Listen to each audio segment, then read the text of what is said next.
So thank you all for joining the call this afternoon. My name is Mike Pearson. I am the current FAMP treasurer.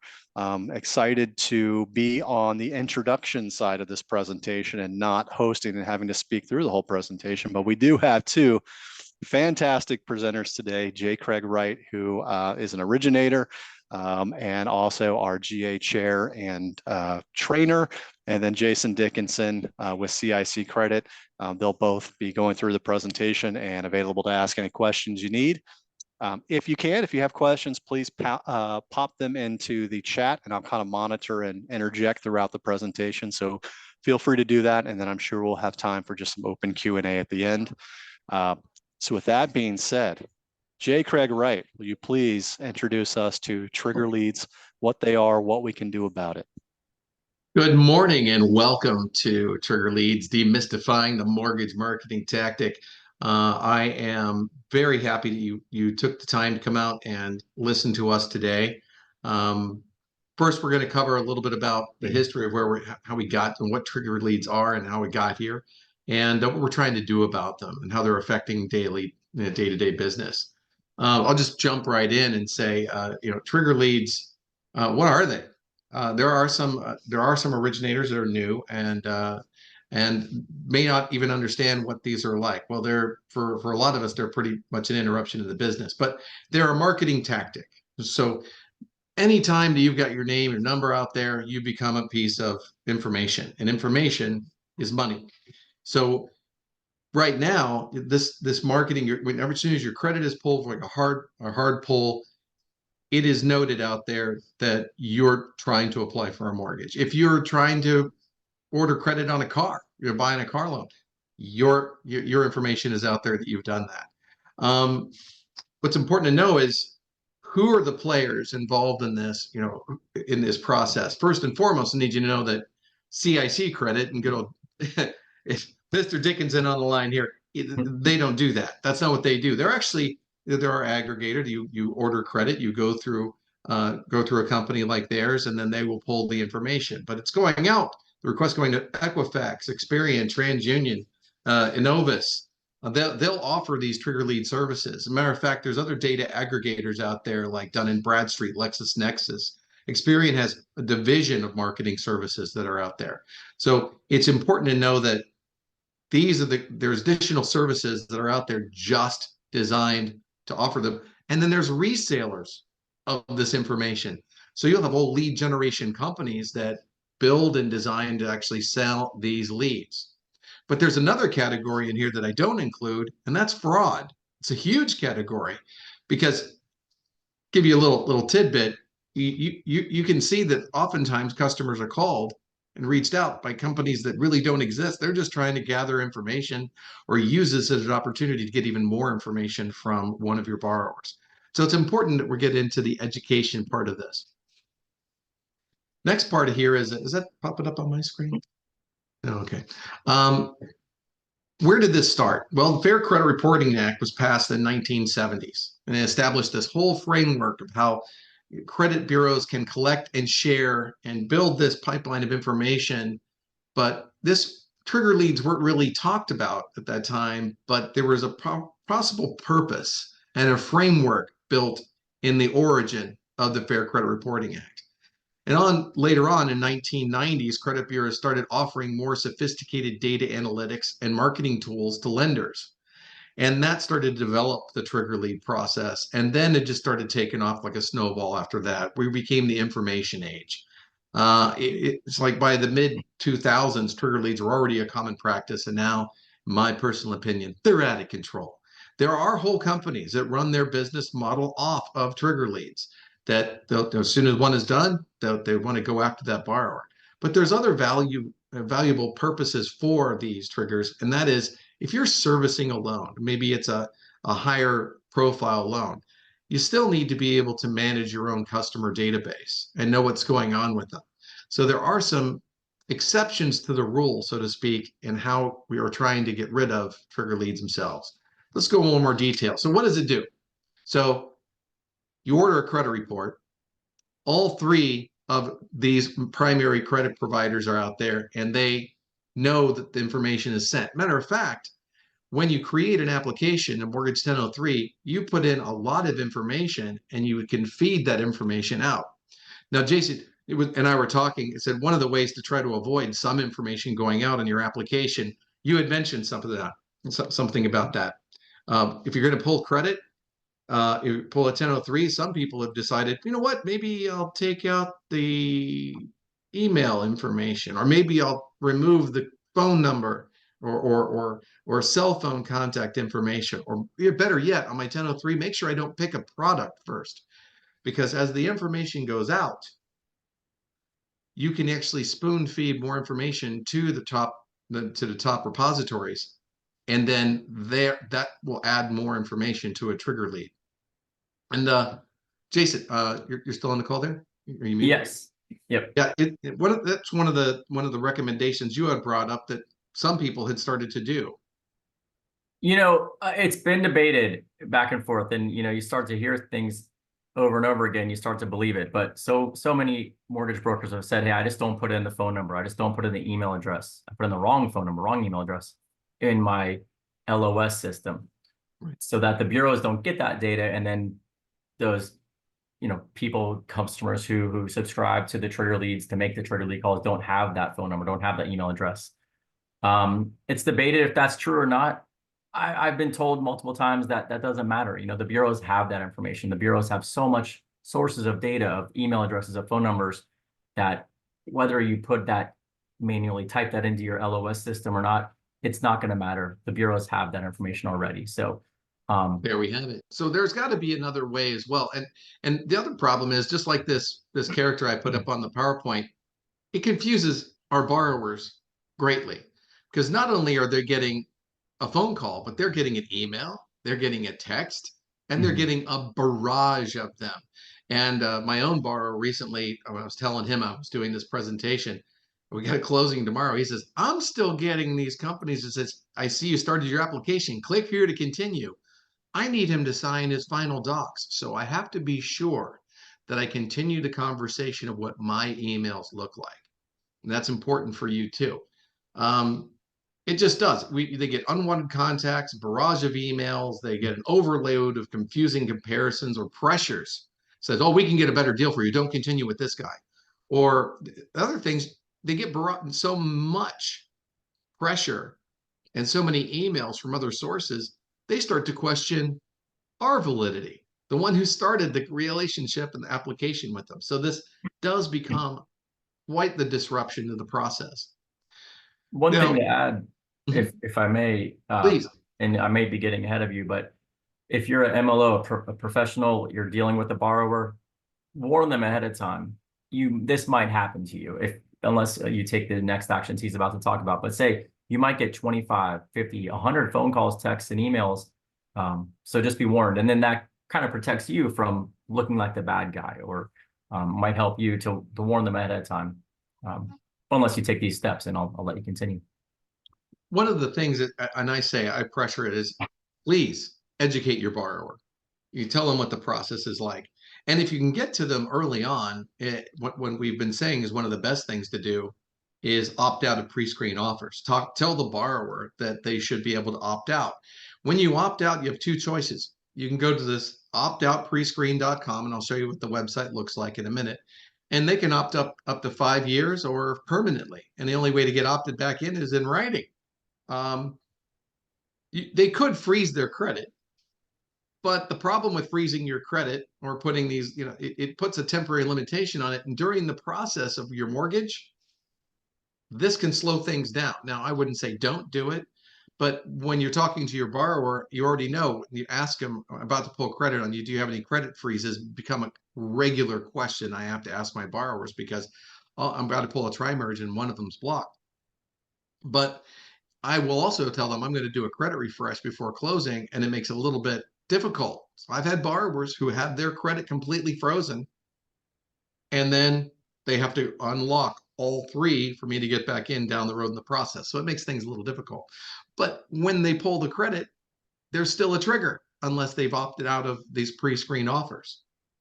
But most importantly, just educate the borrower. But be mindful that there are going to be some pulls. and how their credit is used and why this is the case. Another thing is this is what the opt-out prescreen.com looks like. This is a website that was created by that actually started and created by the FTC. And it's not a government site. It says .com. So that makes a lot of people uneasy. So suddenly I'm putting information in a page that's a .com. But it's really easy to do. Opt-out prescreen.com. It takes a week or so to actually trickle through the system. And I know, Jason, you've talked about this to a lot of your customers as well. But one of the Yes. things that you had brought up was a really good idea, is a new thing that they're trying to do, and that is doing these soft polls. Right. One option, one strategy I think a lot of mortgage companies are using now, and it's been talked about. You know, we didn't invent this, but we promote this idea. Pull a soft poll report, either a 1 bureau, 2 bureau, or 3 bureau, whatever you're comfortable with, cost-wise and everything. Those go under the radar completely of the trigger lead list. So a soft inquiry, soft prequal, under the radar completely from the trigger lead list, which is important. Then do the opt-out prescreen.com right away. And then, you know, take a week or so to gather your documents, do whatever else you need to do in the loan process. Don't pause your process. And then, you know, after 6 or 7 days after the opt-out website, then pull your hard pull report. You should be trigger lead free in theory. If you're not, honestly, let me know. I want to file a complaint with someone, because.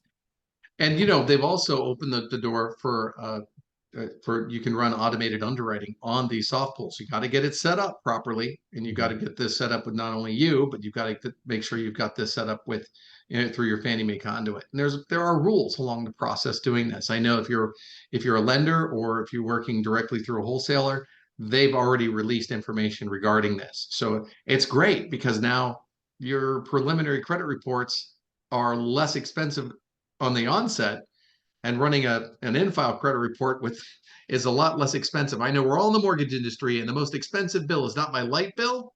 It's not even my rent. It's my credit report bill. So it can be a little bit crazy when you're running these and not running off full in-files. So that's very, very important. But what are we trying to do about it now? And as your government affairs chair, there's a lot of things that we've been trying to push. And this is the latest iteration, and there's even some more updates that are coming out. But the Fair Credit Reporting Act, we're trying to make sure there's a bipartisan action going on for trigger leads. There's HR 1498. We want to make sure that everybody takes action on this. There's a companion bill to it, which is Senate Bill 3502. Currently, the 4198 introduced by Representative John Rose. He introduced this into the House, referred to as and he referred that to the Financial Service Committee, got about 9 co-sponsors. I think even as this morning, might be 10. Current status on the Senate Bill 3502, introduced by Jack Reed. That is a Senate bill. It's referred to Committee on Banking, and right now it just has 3 co-sponsors. We need to pour the pressure on. And what's the potential impact? What's it like? Well, some of the earlier iterations of these were undesirable to some of the larger players. Remember, you want to pass a bill or put a bill in place that can pass, that has a hope. And one of the things that some of the bigger players involved is they feel if I'm going to be servicing a loan, and if I'm servicing, meaning I'm collecting payments, managing payments, and I've got a customer, and there's a trigger, they have a current relationship with them. This preserves that part of it. So I kind of call it a gimme to get things passed. But it bans trigger leads, essentially the rest of the trigger leads. So in other words, this would essentially cut off the flow of consumer data on third-party companies and preventing them from just flooding inboxes and phone lines. And hopefully will eliminate the fraud that's out there. I know you can't really eliminate fraud, because they're going to find a way no matter what. But at least it can put a huge damper on this. I don't think anybody ever thought that when you pull a credit report on somebody, that the phones would blow up and their email inbox would start to blow up too. But again, it preserves current relationships, and it will still maintain or protect the consumer's choice. It's not like it locks up everything and keeps them from working out there. It just doesn't free flow and rat them out every time they have their credit pulled.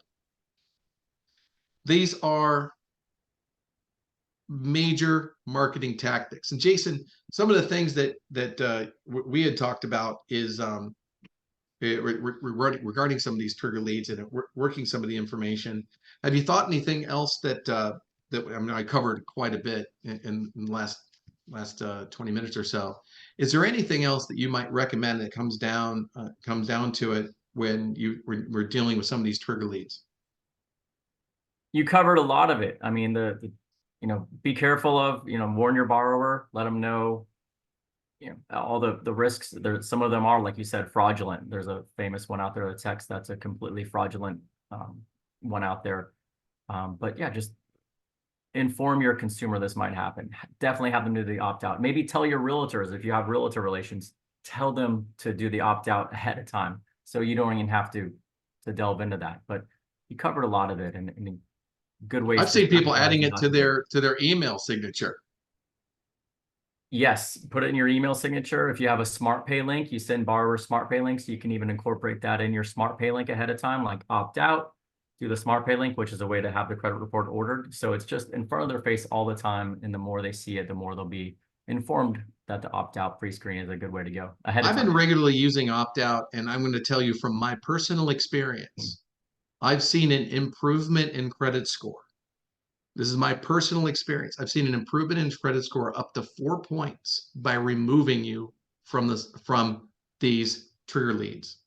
And it's weird because you never know how some of the math works and the programming works. Somebody had told me once when we were first starting to do these is that math is just logically speaking, if you're bombarded with credit card offers, and you're getting them in the mail too, this is going to stop the flow of them pouring into your inbox as well. You can opt out pre-screening. That's what it does. But if you're not bombarded with offers, you might take a little less advantage of these offers that are coming out to you, and you're less exposed. It's really weird. This might improve their credit to the point to where you can just get that little edge right up above another tier. So have you ever heard that? I know it's happened to me. It's happened to me. And I could swear on a stack of Bibles, it actually improved my borrowers marginally. I've heard a lot of things, and it could be for that reason, or it could be they just aren't tempted to talk to another mortgage company and get an added inquiry added to the report. So it could be for multiple reasons. I like the potential just going up for just one little link. But now I wish you were born opt out. That would be great if I was opted out to start with. And I've never seen it hurt anyone. I don't know anybody who says, please give me multiple offers online. You can go online and pick offers all you want. There's plenty of opportunity to find an offer. But I just want to stop the disruption. No, Here's our call to action. I want you. Go ahead. I've been doing this for a long time, like many of you guys, since the early 2000s, and I've heard about this, and it was a big problem in the mid 2000s, and I thought it would absolutely be illegal then. It violates the Clayton Act and a few other things for privacy, and here we are, almost 20 years later, and it's worse than ever. So it's just awful. It always has been. It's just we've seen it a lot more in the past 2 years, very aggressively, and it's just time to stop this. So I love this call, and now, we just started a call to action on this. If you grab your cell phone, hold it up to the screen and say, I'm going to take a picture of this call to action, and it'll take you to the hyperlink to the FAMP website. And actually, you can help us get this moving along. It'll help you post a signature. It'll actually help us contact the powers that be are behind this and saying, hey, we need more action. So if you do that, you just hold up your cell phone, hold it up to there, take a picture of that. It'll hyperlink you out. We've been doing a lot of work at FAMP regarding these, and our advocacy could not be any stronger. We have a fantastic representative with McGuire Woods Consulting that went into Tallahassee with our group, and they got to meet one-on-one with your industry representative. Your industry representatives are here, and that they take this advantage of going up to Tallahassee to talk to your representatives. And we get things done. And because of this, we got to keep track of what the latest things that hit the fan and what the last text that just came out even this morning, more bills regarding this as well. What we want to do is we want to work with not just the state representatives, but we're trying to be their voice even farther nationally. And it's working. We're doing our very, very best in these efforts, and we really need you. We need your involvement. We need your membership, and we also need you to be involved. We love that you come to these calls and become more and more active. But we also need your money, because our political action committee is there to also write the checks, to move forward, to do and take more actions. This is some of the donor levels we have with our political action committee as well. But what I'd like to do is I'm going to buzz us all the way back to the beginning here and see if we have some questions out there. I saw there was a lot of chats, about 6 of them out there, Michael. Yeah, I think we kind of covered them throughout the presentation, but you did mention the new House bill that was just filed. So that was brought up by Stephen. So you might be seeing that in your emails this morning. There's a new House companion that more closely mirrors the Senate companion bill that we are supporting, and that's part of our call to action. We had another question about, and you guys mentioned this as well, does leaving out the phone number exclude people from trigger leads? Jason, you indicated that they're gathering that information from a lot of different sources. If you're unknown to credit reporting, perhaps, but the likelihood is probably not. They may not get fed that information directly, but there's other sources to find that information. And then James Venny asked about legislative action and how we can get involved, and you were kind enough to share that as well. I'll mirror what you just said. We've spent I personally spent the last few years going up to Tallahassee with you guys and doing, taking part in some of the lobbying events and those kind of things. It's, one, it's very nice to be involved and see problems and try to work to correct them. Number two, it's nice to see that your FAMP has been much more dialed into Tallahassee and DC a couple of years ago, and getting more well known with our legislators. They know us by name. They definitely know our lobbying firm and what we're about. Sean is up there right now. If you guys saw recently on social media, he just posted an update, I think 2 days ago, live from Tallahassee for us. So he's there every day in committees, fighting for a number of things. Trigger leads is obviously one that's near and dear to our heart, but affordable housing, insurance reform, condo issues that we're having in Florida. So he's up there on a daily basis, supporting our organization. And as you mentioned, Jay Craig, anything you can do to support the FAMP is greatly appreciated. And please continue to give the feedback so that we can continue to work to make our industry the best it can be in the state of Florida. Fantastic. Any more questions out there? Double checking the chat. Yeah, we're a small enough group. So if you guys want to, if anyone has a question and you don't feel like sticking it in the chat and you feel like unmuting and asking the question, we're a small enough group where that's not going to drive anybody too crazy. I know almost everybody who's chiming on this call too. There you go. I see Daniel Hughes's hand up. He was the first hand I saw. Mr. Hughes, what is your question? Hey, thanks. Dan the man. Yeah. Hey guys. So, as we talk about this more, and I kind of read into this House bill and the Senate bill, the whole concept is to allow the current servicers, originators to still get those triggers. As a broker, I'm not always notified by that servicer and or company that currently originated the loan. And I use a company maybe like Stickum, who's now going to probably go out of business because of this, if that passes. How, as brokers, can we still stay on top? Obviously, we do our own management, but like with these triggers, it's not that, these companies have to tell us that something's happened with that client. And a lot of them don't. Most of them don't. So how, as a broker originator, do we now stay on top of those trigger pulls as this advances forward?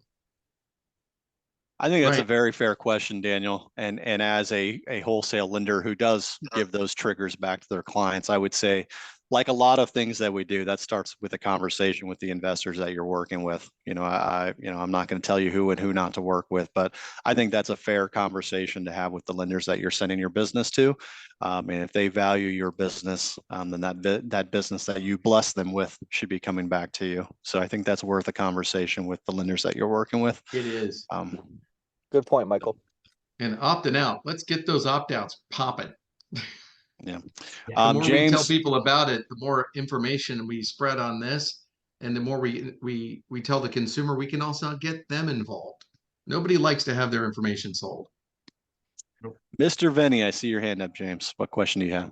Yeah, so this is speculation, but have you, any of you on the panel, received any intel? I mean, obviously, we've all experienced the pain of the dramatic increase in costs of credit reports.